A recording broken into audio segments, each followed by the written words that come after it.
Welcome, brave adventurers, to the 8th riveting episode of our epic saga.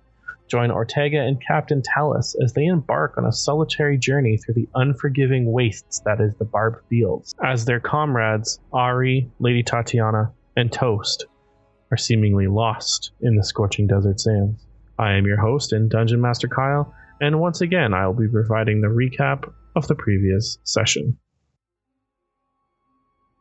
You started the session waking up, Tallis having rolled over, finding a note from Ao, but also discovering that the entire party is alone. Ari is missing, and so are the jewels. You guys all decided to set off with haste, searching for the party, Ari, and the jewels. You guys suffered a point of exhaustion. You encountered a corpse of a large demon with scavengers consuming on its entrails. Getting too close to it, you suffered wretched vomiting, and the varmint realized there was more food and attacked. You guys all fought valiantly, making quick work of them, but then they called Mom, a giant demon bird with spores emanating from its body, and upon consuming these spores, caused even more poison damage. They seem to target Tatiana because they like dead things, so maybe Tatiana isn't truly alive. Ortega jumped on top of the rock, stabbing it with both of his scimitars, causing it to hit some part of its interior, making it explode in a puddle of vile toxin. When the smoke cleared and everyone was laying on the ground, Tatiana was not breathing. Everyone unable to stabilize her. She was dying. It was at that point that a portal had opened up. This female half-orc ripped her out of your arms and ran back through the portal as Toast chased after her. In this solitary installment, our resilient heroes press onward towards the fabled city of Bazzoxan, their hearts heavy with the absence of their companions. The path ahead is treacherous, and the weight of their quest bears down upon them like the weight of the world. Prepare to be captivated as they face new challenges, forge deeper bonds, and uncover the true meaning of determination. Brace yourselves for the extraordinary journey that lies ahead, where the echoes of their past adventures propel them forward into the unknown. Tallis and Ortega alone in this poisonous battlefield. Ortega is absolutely covered after being at the very center of this black ichor toxin explosion. You all right, Tallis? I don't know, Ortega. I don't know what's happening anymore. I don't know either.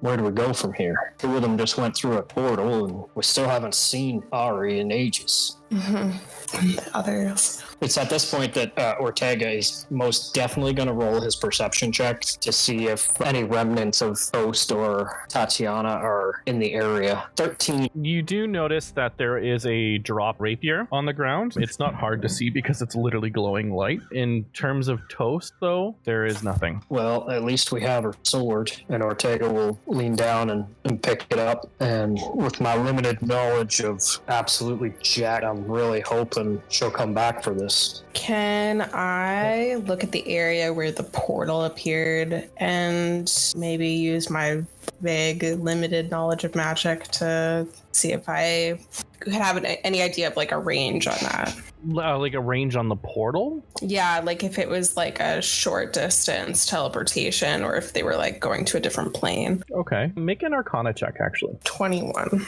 When you get over to the area, you it came from behind one of the spires. It looks there's a marking on the ground kind of where the portal had opened up from, and footprints kind of seem to come from it.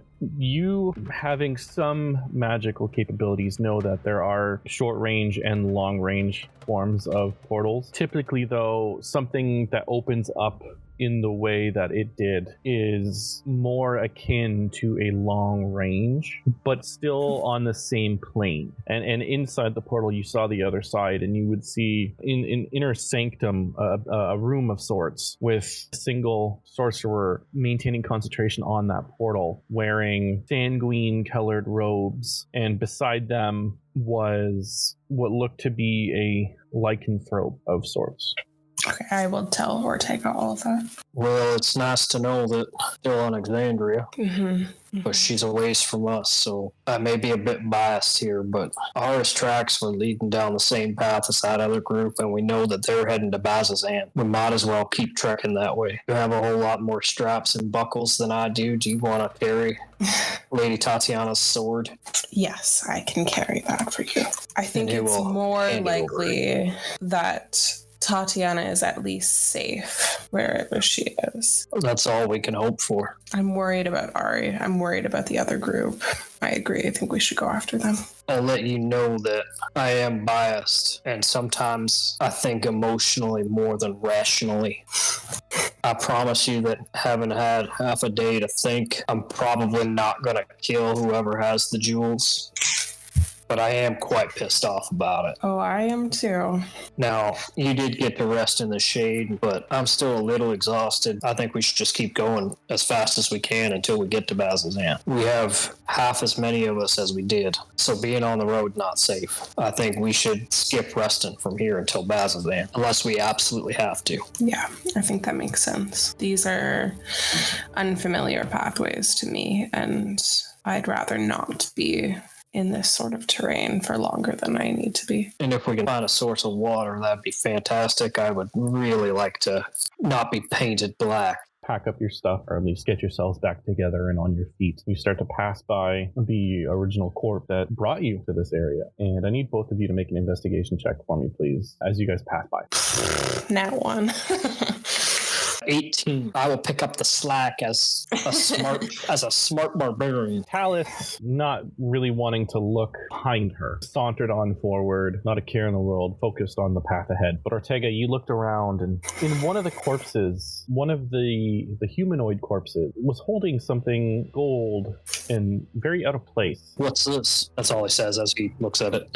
You pick it up, it's a dagger, but it's not like the daggers you've seen before. It has a hum to it. It is, for all intents and purposes, a +1 dagger. You do see that on the dagger, it has a name, Tyvak. The last name is what is the most interesting. The last name is Waste Walker, a name you're familiar with. This will come in handy. And Ortega is going to sheath it where one of his other daggers used to be before he threw it at one of those baddies and just tuck it in his belt. This belongs to a friend of ours. I don't even know if I'd call him a friend. Mm-hmm.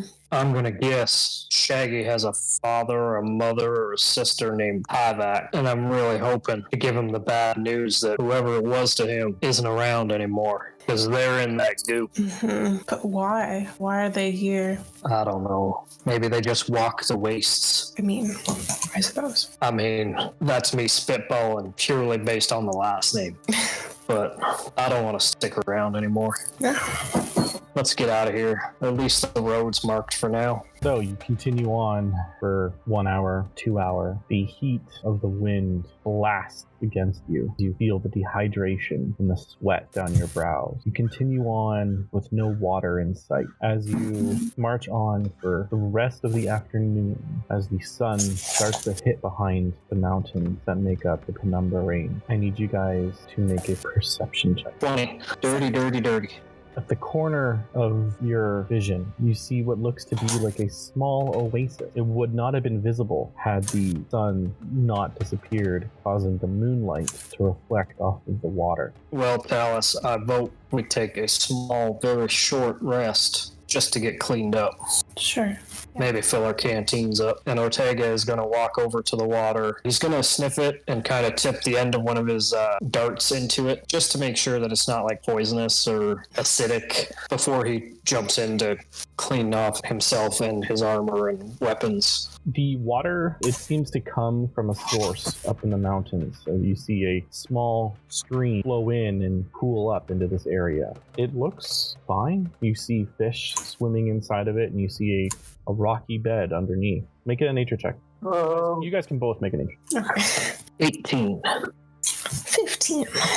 Perfect. Yeah, with your just your general knowledge of the wild, running water is usually a good sign. And when you see fish in there, where there's fish, there's food. Ortega is going to immediately strip down to his skivvies and jump in the water and start rinsing off. And at that point, he might actually kind of look around to see if there is anybody else here. There's nobody around. It's just you two, and the sun has gone down fully at this point, with the moon beaming off, causing a very cool displaced reflection. This place is a little pretty and also creepy.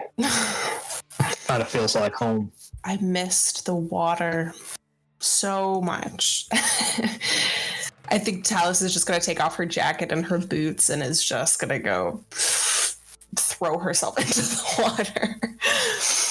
I don't particularly see a point in having all your clothes wet, but hey, you do you. Everybody has their own comfortableness.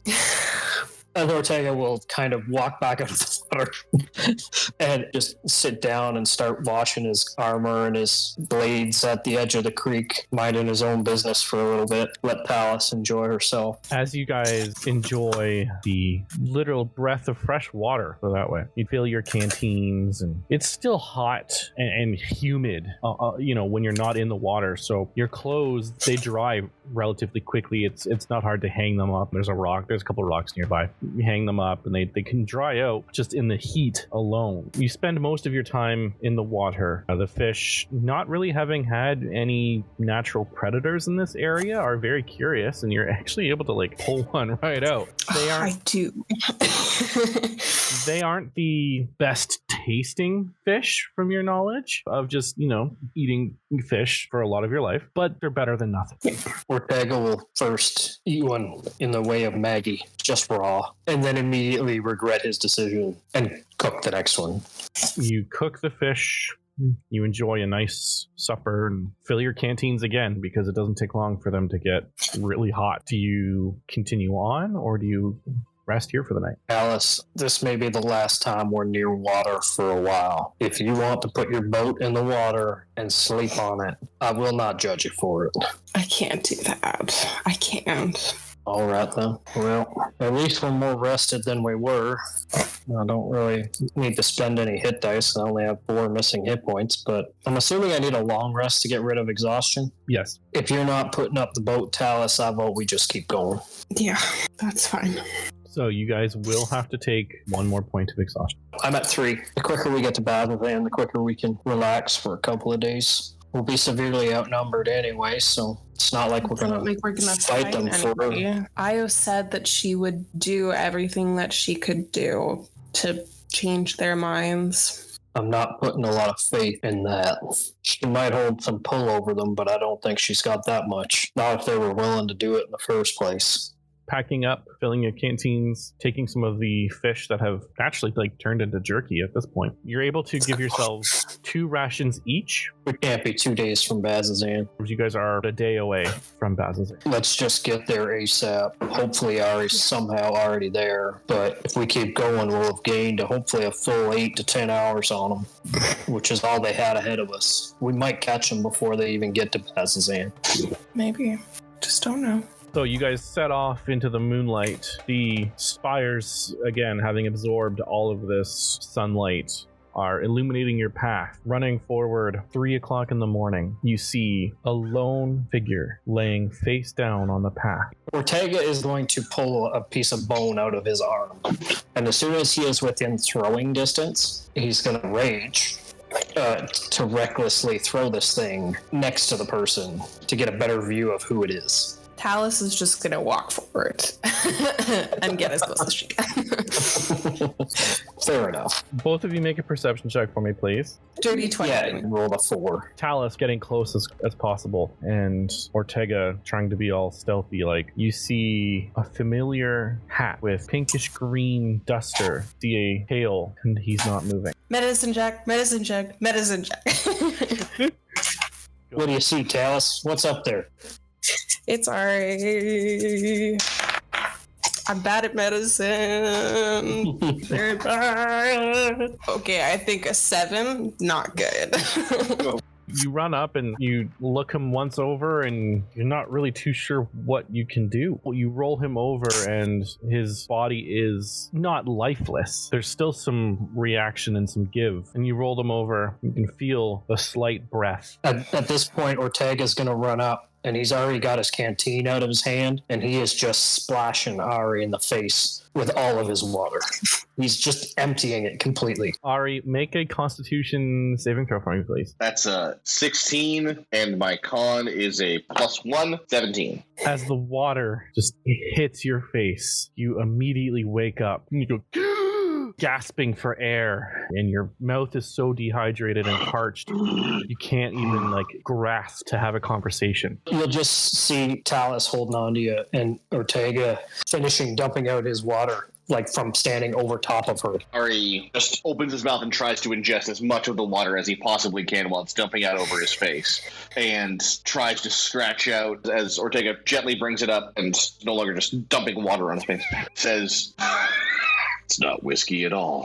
I ran out of that a few days back. You had whiskey and you didn't even tell me. My tent had room for two. You could have joined. Not in that sense. It's just comfortable sleeping under a roof. I could have used a roof. You two, I can see that. Your welcome sights. Very dry eyes. What happened to you two? Where's everybody else? Gone. Everyone's gone. Just like you were, just like the other party was. Yeah, I followed them a bit after a very disquieting conversation with Io. What did she say? Talked about a few things. I am kind of feeling like a dead person. Maybe it's something we can discuss when we are not in the midst of a desert. My throat is somewhat less parched. I don't have any more water left. I just dumped it all on your face to wake you up. I appreciate your enthusiasm and wish it came with additional cleverness. You can have my water, Ari. Well, I mean, here's some fish jerky. And I'll just smack him in the face with fish jerky. Ari knew the fish jerky face smack was coming. The kindness of Tallis giving him water is noted. Drinks some. He dusts himself off and mumbles something about needing to learn something to do with how to clean these clothes better. The dust on his hat and his duster, even though that's its purpose, ultimately it still bums him out. Considering he can't choose whether to strum first in happiness or spin a revolver around his finger in joy, he just stands up and dusts himself off. I was traveling a long way and tried to catch up with them, tried to rouse you. I'm still trying to catch up with the other party. There's more conversations to be had, and I didn't hear or see anything with a Jewel before they left Ortega. And he walks over to Ortega. He's standing up, and without breaking his stride, just grabs him in a giant hug, though he's much shorter. Just embraces him for a quick second with a tight squeeze. Ortega is going to reciprocate and not let him leave when he wants to make it very quick. He holds him there for a moment longer. I really want to punch you in the face for leaving, but you're all right. And right now, that's enough to keep me going. Shouldn't have left. Discuss why. It looks over to Tallis, craning his neck while still being squeezed by Ortega. Looks over to Tallis and says, "We'll all discuss it together. Now, here's our choices. Proceed, keep closing the distance, but I believe that they are heading towards Bazzoxan. From what I could tell before a heat blast put me on my rear, I think it was a heat blast. It might have been the whiskey, but I think it was probably a combination of the two. I think we're about a day away, maybe half. Do we keep going, or do we take a moment to restore ourselves before entering the city, which might require fast action?" Ortega's going to look down at you as he lets go of you. And you can see that he is looking exhausted. Gives him a little tap on the cheek, just a little one, not like a douche, like a buddy. Looks over at Tallis. How does Tallis look? I think Tallis is trying really hard to seem like she's okay, but she's this close to falling apart. You are both swimming in exhaustion. That'll lap you up faster than the tallest waves. A bit restored from the water, I will set up a camp. Unless others are objecting, I'm going to set up a camp. Ortega looking for the closest rock that is about stool height for him so that he can sit down. Not hard to find. Do any of them have hit points missing? Not much. I know that Ortega has a few, and Tallis has some that I'd see. Yeah, I have 13 hit points missing. Okay, I would... We're about to rest. I know you're going to use magic. You love using that since you got it. But if we're going to rest, we're going to be all right. Some things are more important than the most efficient way, Ortega. And he looks over to Tallis and says, thank you for finding me. And thank you is a healing word. Okay. That's 4 with my spellcasting thing is +2. So that's a 6. Yes. Sweet. Thank you. Nice. Now, let's get some shut-eye. I'll take first watch. And he says, looking down at his guns, I know it's tough, Ortega, but there might be fights coming soon where I'll need you. Ortega's just going to throw his tent bag on the ground. He's not even going to attempt to put it up. He just throws the bag with the tent in it on the ground. He'll take off his breastplate and put all of his daggers and darts into his pack and use his pack that's now full of metal blades as a pillow.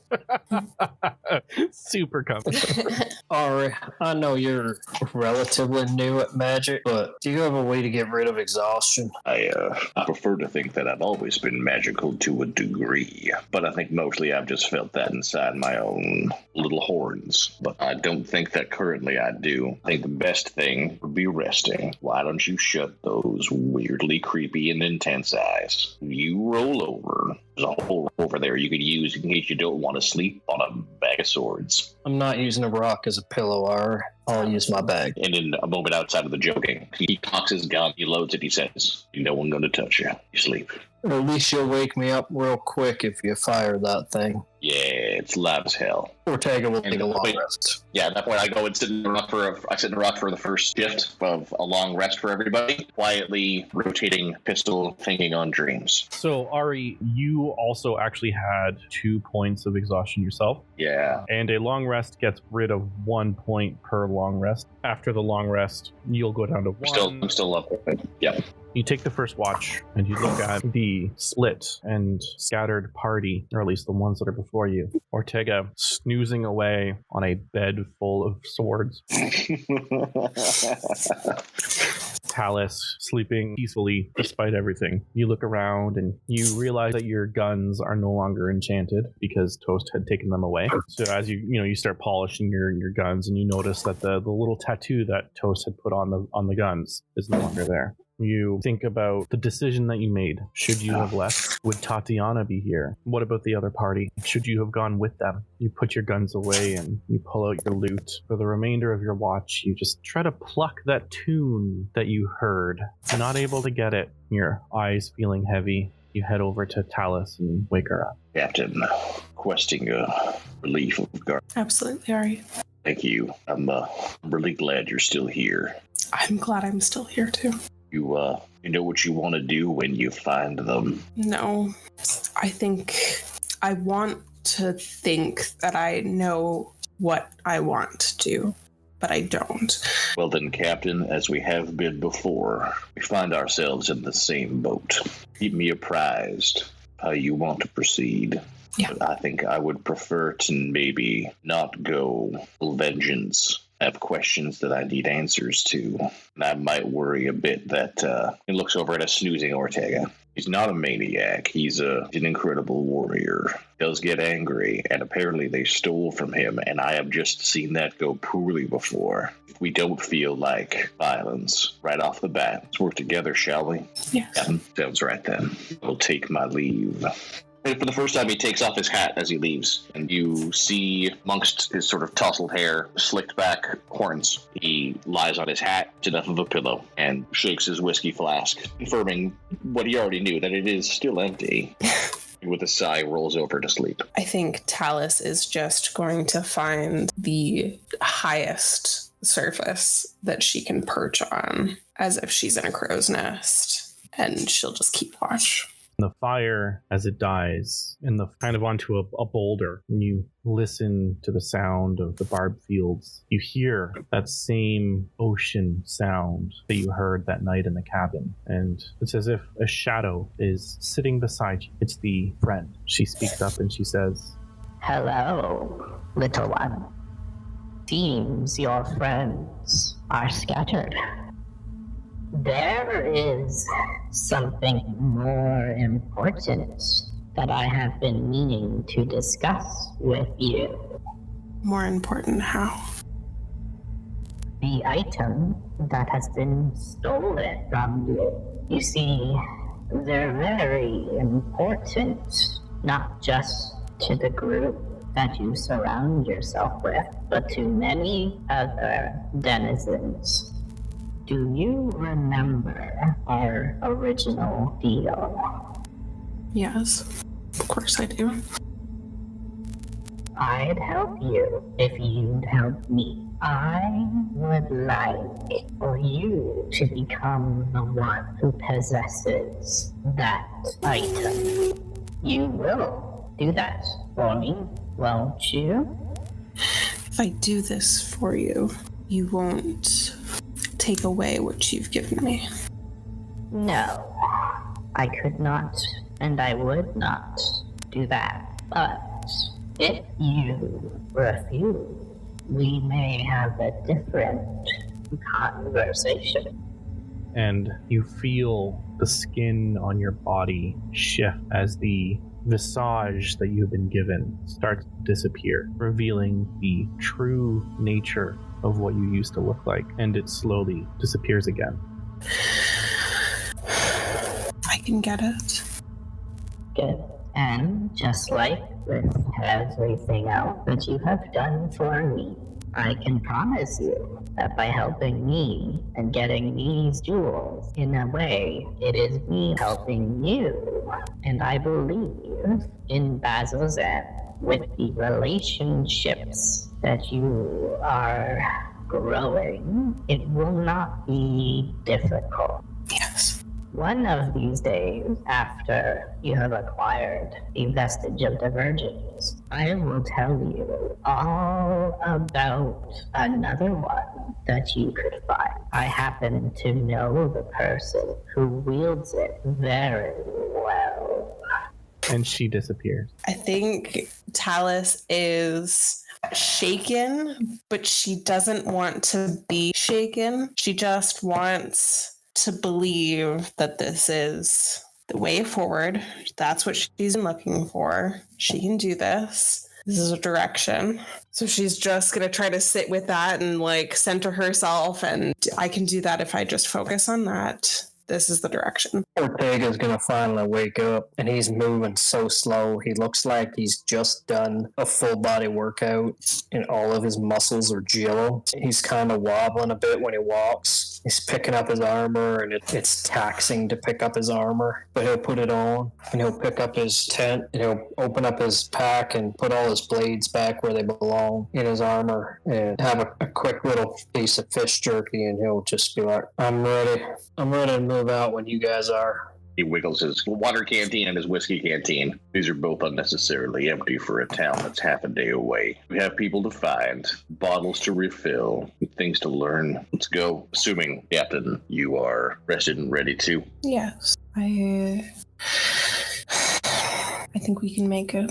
We're so close. Well then, he grabs his lute and he starts plucking along quietly and plays a little music as they walk. Ortega's going to peek his ears up a little bit. He's looking to find out if Ari's gotten any better at playing that thing. He's been thinking about it a lot, and his mental processes have been very engaged on it. His walking also was spent a lot of finger plucking. I'll leave that up to Kyle, because I have not yet leveled up. No. I mean... No, he's not. Well, you're still in the early stages, you know? It's new to you. You have enough that you can play small tunes here and there. A little ditty. It's not without error, right? There are still a few twinks and twangs that come out every now and then. But for the most part, you're able to carry a decent enough walking tune. Alright, I know you love playing that lute, but do you care to elaborate with us a little bit about what you know that we do not? It's really starting to irk me You know, Ortega, there's few things less satisfying than an incomplete story. You'll be there for the conversations that I'll have, but for now, there's not enough to it except for, and I mean this honestly and truly, sometimes there's a song in your heart. Sometimes you need to learn how to play it. That's what I'm doing. When I know the song, you'll know the story.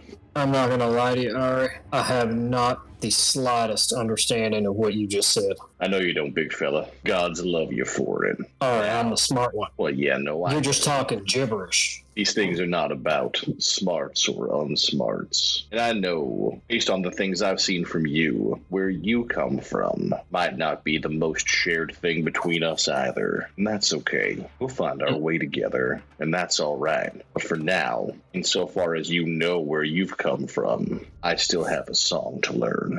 You know what, Ari? And Ortega's going to look over at Tallis. You really want to know where I'm from?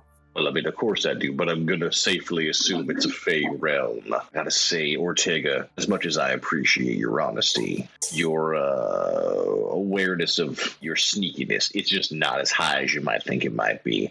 You may have given off Fey vibes once or twice before. I've had my suspicions. Don't tell me I'm wrong. I'd love to know it. Am I wrong? No, Well, you're not. hot diggity. I mean, I'm so surprised. You are Fey? I had no idea. Do tell me more, Ortega. Let's just say I never want to go back. Or he drops his cocky act for a second. Then I won't ever make you, and I'll stop anyone who tries. It also means that the next time you threaten to put a bullet in my head and you actually do it, that's where I'll go. Handy to know, then. I wasn't aware of the mechanical specifics. But looking at his guns and looking at his loot, when I really want to piss you off next time, I'll just write you a song. At least we've gotten past the making fun of my family bit. Yes, we have. I appreciate that. It's a lesson learned in ways. Ortega, we find ourselves getting so serious now. We're on the outskirts of the city. After the rough couple of days we've had, sometimes you need serious. I don't. And he walks off and just strolls away. You guys continue on. You reach over a hill. It's still a couple hours away at this point, but at the bottom of the hill, you notice that there's a riding party that seems to be sauntering along the path up towards you. You see a large cat-like beast taking up the front with a few other horsebacked riders. Guns are loaded, but at my side. I look over to Ortega and I look over to Tallis. I've been away for a bit. Anybody recognize? I've never been here before, Ari.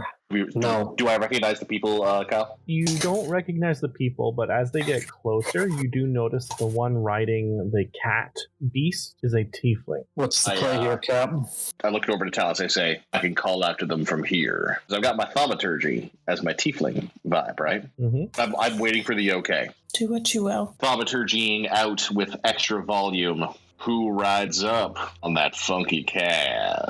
Ortega is going to put his hands on the hilts of his scimitars right in front of him as he walks down, probably following the party, so as to not look too threatening. I'll be a bit up front. Hands on pistols. You hear a booming voice as you can tell that he's using thaumaturgy back. I am Justice, Scout of Bazzoxan, and this is my Moorbounder rice pudding. Don't laugh at the name. Oh no. What do you mean you know heart? I'm assuming the whole party heard that then? If you thaumaturgy it down? Yeah, y'all heard it. Ari is deeply stifling a laugh, and I say quietly to the team, I will say, if you were a threat, announcing that your steed's name is rice pudding might actually be a very clever way to get us to lower our guard. On the flip side, I really do want to go meet rice pudding. So, he brings his hands up from his guns, he holds them out openly. Ortega will move his hands back up to the top of his breastplate like a vest. And he's going to look at Tallis and say, I learned from the boat that you're a sweet talker. You're in charge. I'll be right with you. And I stand beside Tallis, arms out, not threatening, beside, just behind. And how many of them are there? Well, there's 4, the one moorbounder rider, Justice, and 3 people on horseback. 2 of the horseback people look like your standardized guards, wearing very similar gear and outfits as a city guard. The moorbounder and the other rider, who happens to look different, approach you at the top of the hill, and you see the tiefling rear the moorbounder and dismounts and puts his hands up and slowly walks towards you as the mounted rider does the same. We've heard of an attack that has taken place recently, and we were setting out on a journey to recover any wounded or casualties. Are you aware of any such attack at all? Are you survivors? Can you tell us anything about it? What exactly was this attack? It happened about a day or 2 ago. There was a siege beast. Ari wipes his nose a little bit, like kind of covering his face, else just kind of quietly whispering. Yeah, I mean, I saw that thing. Did you guys see that thing? You saw that thing? We are familiar with the siege beast of which you speak. We saw its carcass not a day ago. Big thing, dead, somewhat smelly and attracting unwanted visitors. So are we to assume that you are the ones responsible for felling the beast? Oh, no, we can't take credit for that. Oh. Well, I mean, let's not be too hasty. I would like to think that potentially we were contributing for it. Would there... I'm sort of something greedy in my throat. Are there ever potentially rewards for people who fell giant siege beasts outside of your city? Typically, the city guardsmen are the ones that handle that, and it just usually comes out of standardized wages. I unfortunately did not know about this attack until a group of travelers had entered the city gates not a few hours ago.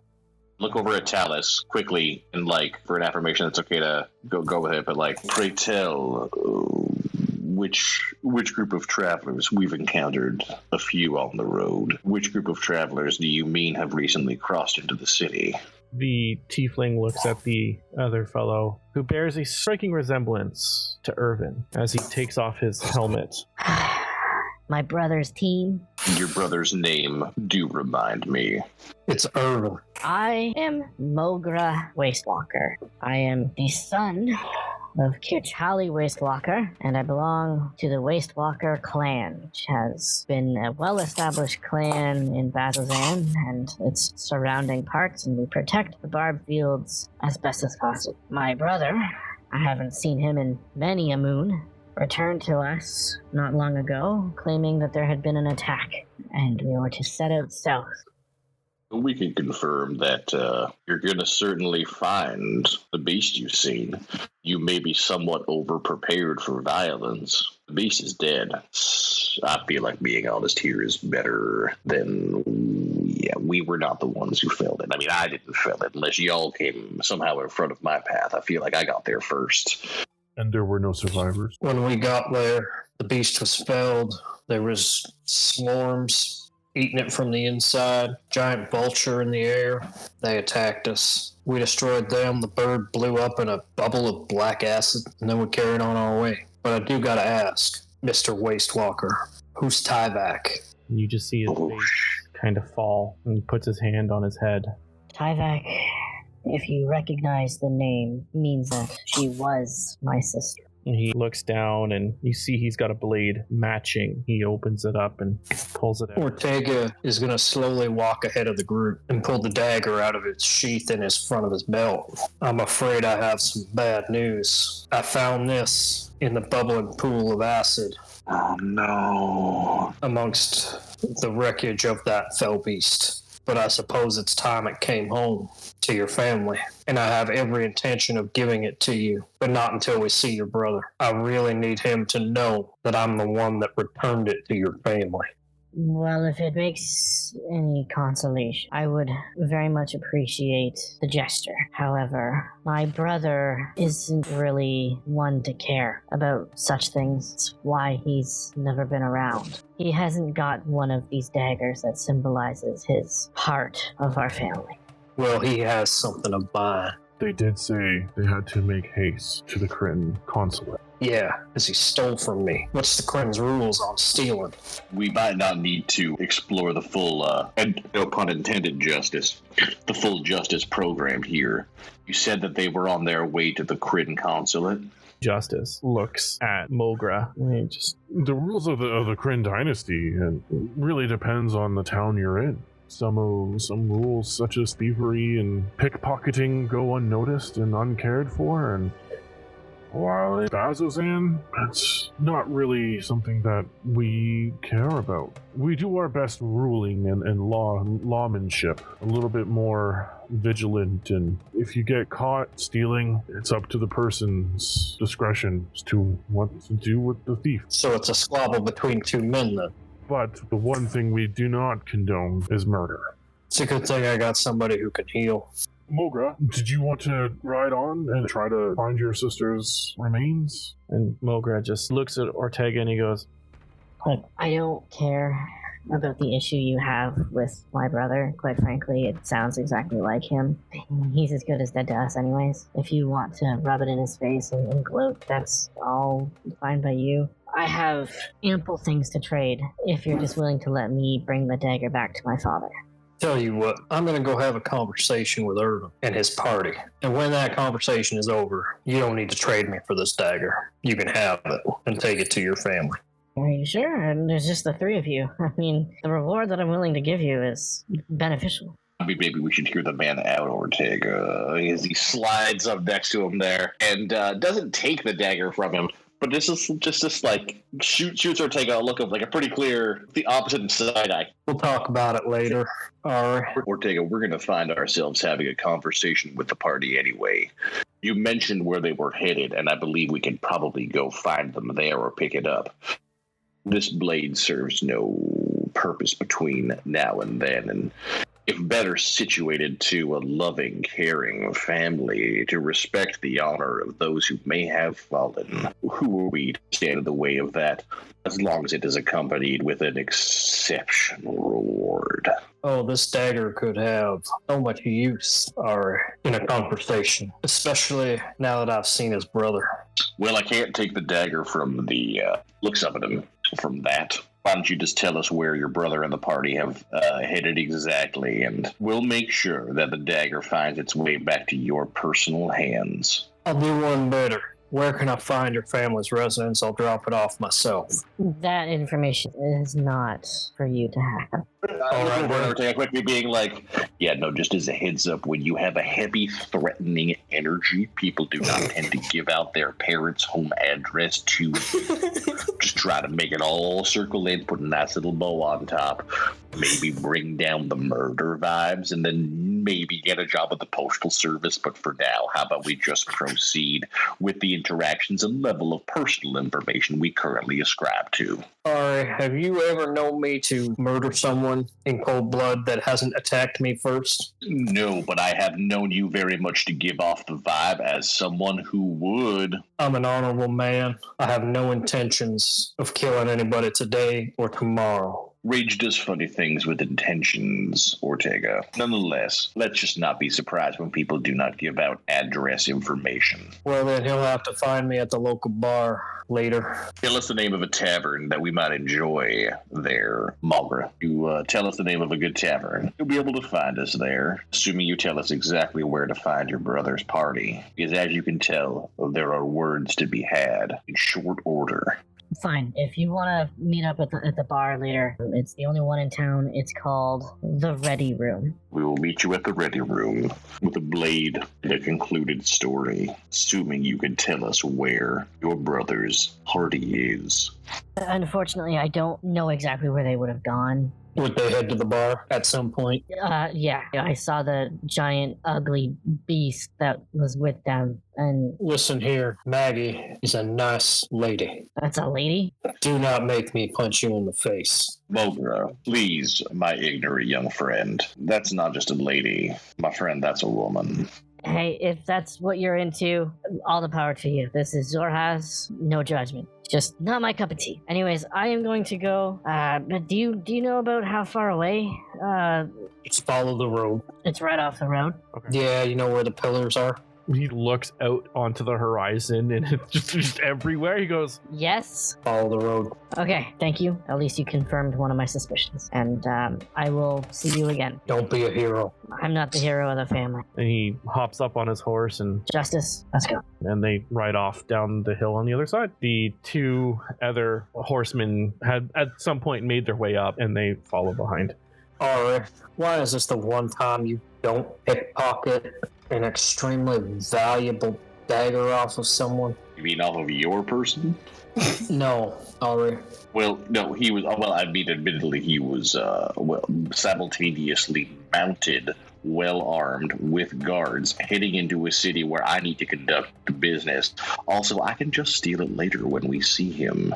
It would have been more useful to have both of Irvin's siblings' daggers when they're not in town. Had it gone poorly, we would have said it was more useful to be able to walk about town freely, having not attempted to rob a guard. So, I mean, potato. Opportunities missed and opportunities found. Let's head towards the ready room. We'll ask around, and dagger or no dagger, we'll have a conversation. And by the way, Ortega, it gets real close, real close to him. Ortega will lean down a little bit so that they're at eye level. Authentically appreciate when you do that, thank you. There's more at play here than your missing jewels. There's a story to tell you, one to do when our lips are not chapped and broken, when water flows through us more easily. I have a lot I need to tell you, and I will not and cannot if you start swinging sides. When we meet the party, when we see them, let's not threaten them with daggers of their fallen siblings right away. There's things to learn. I will get you your jewels. I had no intentions of threatening violence, Ari. Yeah, though, quick question. Have you met you? You'd be surprised, Ari. Sometimes I can be a little bit dastardly in my schemes. I fully intend to let Irvin think I took this from his sister after a very fun night. Yeah, so maybe that's somehow so much worse than violence. I would like to propose an alternative tactic where we can find out information in a congenial way that does not involve a guess what your sister did and then I stole from her, considering she is also dead. I feel like maybe this is just a unique level of cruelty that you have not fully thought through. And ought to, just a little bit, just no. No. It's going to be a hard veto for me as well, I would say.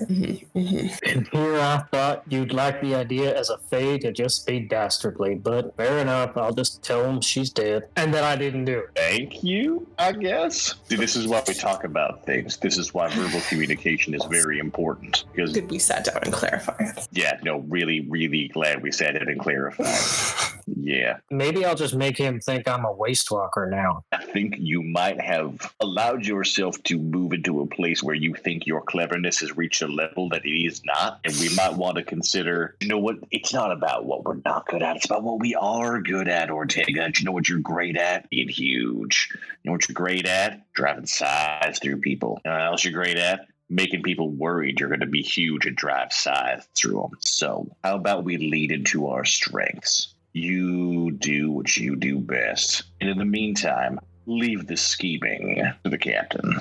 I'm very good at it. That's what I do. And you know what we'll do afterwards, Ortega, just to make sure everyone feels fair and square about it. We'll do a rundown, and we'll compare Tallis's execution to the idea that you're saying, hey, I banged your dead sister, here's her dagger that I stole. Just because I think that is a really bad plan. And when we put it all together and just do an honest-to-goodness comparison on what happened and what could have been, I think that we will believe and know that let's follow the captain. I'd like to defend myself by saying my original plan. I wouldn't. I think my original plan. The more that you contribute to, describing the plan, the worse and worse that it sounds. Because, honestly, even the process of adding justifications to it makes it so much worse. You misunderstand. The original plan I don't think I could have possibly was to make him think that I had just killed both his siblings. That was the original plan. Again, do you know what? But you didn't Let's just steal. talk about how deeply flawed across the board. A negotiation tag. Hey, you stole my jewels. I'd like them back. Also, I have murdered your family. I just don't think that, like, A plus B equals C in this particular situation. But you know what? I appreciate your enthusiasm a great deal. I appreciate your creativity, and I think you bring a lot to the table, more than muscles. But I think that at this time, we might be misaligning our strengths. Now, since we are now all on the same page, let's proceed to the ready room. Let's ask around about the other party. Let's find out about those jewels. And as I said, you give me a little space to have a conversation. I look over to the captain and I say, you two, with respect, there's conversations to be had that I will have. Ari, I've never known you to be the one that, usually your guns blazing. Well, I've learned a thing or two along the way. I've learned, in particular, some questions are worth answering in ways that take more work. And now I have questions. Let's go. So you three continue on down the hill. Doesn't take long before you find yourselves standing in front of Bazzoxan, the fortress town jutting from the rusty orange mountains of eastern Zorhaz. You see tall spires of black stone. This is the Betrayer's Rise, Babel fortress from times long past. Beneath the spires, a vast gate blocks all entry into the military outpost, which sits in the shadows of the Betrayer's Rise. Crumbling and desolate structures huddled together between iron watchtowers, and soldiers of the Aurora Watch patrol the tops of the walls and the top of the massive gate ahead of you. As you march forward, a single guard on the wall yells in the most commanding way you've ever heard, "Halt and identify!" And that's where we're going to end it tonight. As we draw the curtain on this gripping episode, we find Ortega and Captain Tallis now reunited with Ari, standing at the gates of the fabled city of Bazzoxan. Their journey, once marked by solitude, has been transformed by the power of resilience and friendship. The desert's unforgiving embrace may have tested their mettle, but it has also strengthened their resolve. I have been your host and Dungeon Master Kyle, and to our steadfast listeners, we extend our heartfelt thanks for joining us on this ever-unfolding adventure. Your unwavering support fuels our storytelling fire, and we can't wait to share the mysteries that await within the heart of Bazzoxan. As we bid farewell to this chapter, may your own journeys be filled with unexpected reunions and the courage to face whatever challenges lie ahead. Until we meet again in the next episode, remember that the strength of camaraderie can conquer even the harshest of deserts.